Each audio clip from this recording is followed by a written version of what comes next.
அதே மாதிரி 2007 தாராபுரம்ங்கிற ஒரு ஊர்ல பள்ளிவாசல்ல பன்னி தூக்கி போட்டாங்க. பன்றி அறுத்து பள்ளிவாசலுக்குள்ள போட்டாங்க. அப்ப முஸ்லிம்கள் எல்லாம் கொந்தளிச்சு போய் நம்ம தௌஹீத் ஜமாத் உட்பட எல்லாருமா சேர்ந்து பெரிய போராட்டம் எல்லாம் பண்ண பிறகு அவர் இந்து முன்னணியை சேர்ந்த ஒரு ஆளை கைது பண்றாங்க. இவங்க உடனே டைவர்ட் திசை திருப்புறக்கா என்ன பண்ணிட்டாங்கன்னு கேட்டா, ஈரோட்ல போய் என்ன பண்ணிட்டாங்க, ஒரு கடவுள் சிலை உடைச்சு விட்டாங்க. அவங்கள உடைச்சா என்னவாக, முஸ்லிம் மேல வந்துருமா, முஸ்லிம் மேல போட்டு பயங்கரமாக ராமகோபால் போய் பேட்டி எல்லாம் கொடுக்குறாரு. கடைசியில பார்த்தா செஞ்சது யாருன்னு கேட்டா இந்து முன்னணிக்காரன். இவங்களே இந்துக்கள் நம்புறாங்க. வேடிக்கை பாருங்க, இந்துக்கள் நம்புறாங்க.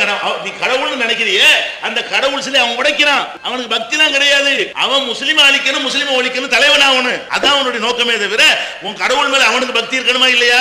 அவன் அதை உடைச்சு விட்டு என்ன செஞ்சான், முஸ்லிம் மேல பழி போட பார்த்தா அதை கண்டுபிடிச்சதை பார்க்கணும். அதே மாதிரி தென்காசியில ஒரு தேரை எரிச்சாங்க. தேர் வெளியே நிப்பாட்டி இருக்கும்ல, தேரை எரிச்சு விட்டாங்க. எரிச்சிட்டு முஸ்லிம்கள் எங்களுடைய தேரை எரித்து விட்டார்கள் அப்படின்னு சொன்னா, கடைசியில விசாரிச்சு என்ன கண்டுபிடிச்சாங்க, முஸ்லிம் இருக்கல இந்து முன்னணிக்கு தேரை எரிக்கிறான். பாருங்க, தேருங்கிறது உனக்கு எவ்வளவு புனிதமானது. அதான் கடவுளை தூக்கி வச்சுட்டு உற்சவம்லாம் விடுவேன். அந்த தேரை கொண்டே தீ வச்சுட்டு முஸ்லிம் மேல பழி போட்டானே. அப்புறம் நாங்க எல்லாம் போராட்டம் பண்ணி உண்மை குற்றவாளிகள் கண்டுபிடிச்சு தேரை எரிச்சு நம்ம போராட்டம் பண்ணோம். எது கண்டுபிடிச்சோம், முஸ்லிம் மேல பழியை போட்டாங்க, பழியை துடைக்கணும் என்பதற்காக போராட்டம் பண்ணி கடைசியில் என்ன வந்துச்சு, யாருன்னு கேட்டா இந்து முன்னணிக்காரன். இந்துக்கள் விளங்கணும், இவங்க கோயிலையும் கொண்டு வைப்பாங்க, தேரையும் கொளுத்துவாங்க, காந்தியையும் கொள்ளுவாங்க அப்படின்னு விளங்கணுமா இல்லையா?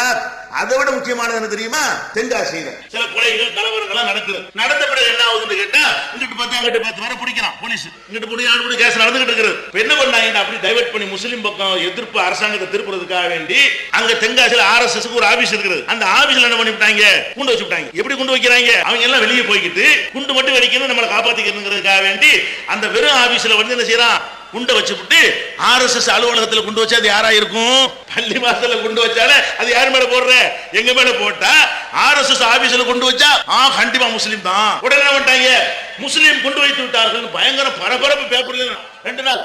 கடைசியில பார்த்தா பாருங்க, சிவான்னு ஒருத்தன், ரவின்னு ஒருத்தன், குமார்னு ஒருத்தன், லட்சுமி நாராயண சர்மாங்கிற ஒருத்தன், இன்னொரு 3 பேரு.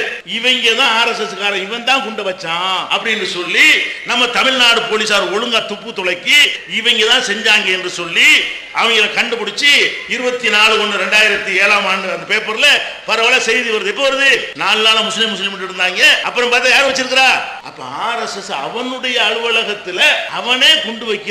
எப்படிப்பட்ட ஆளா இருப்பான், இவங்க நோக்கம் என்ன விளங்குது அவங்களுக்கு, எதை வேண்டாம் அழிப்பான். முஸ்லீம் அழிக்கப்படுவார்களே ஆனால் அதுக்காக வேண்டி நாங்க என்ன செய்வோம், எதை வேண்டாம் அழிப்போம், யாரை வேண்டாம் அழிப்போம். அப்ப இவர்கள் என்ன வச்சிருக்கிறான், அவர்களே மதிக்கக்கூடிய ஆட்களை காலி பண்ணி விட்டாவது என்ன செய்யணும், முஸ்லிம்கள் மேல ஒரு வெறுப்பை உண்டாக்கணும் என்பதை ஒரு கொள்கையாக கொண்டு செயல்படுவதற்கு இது ஒரு ஆதாரமா இருக்குது.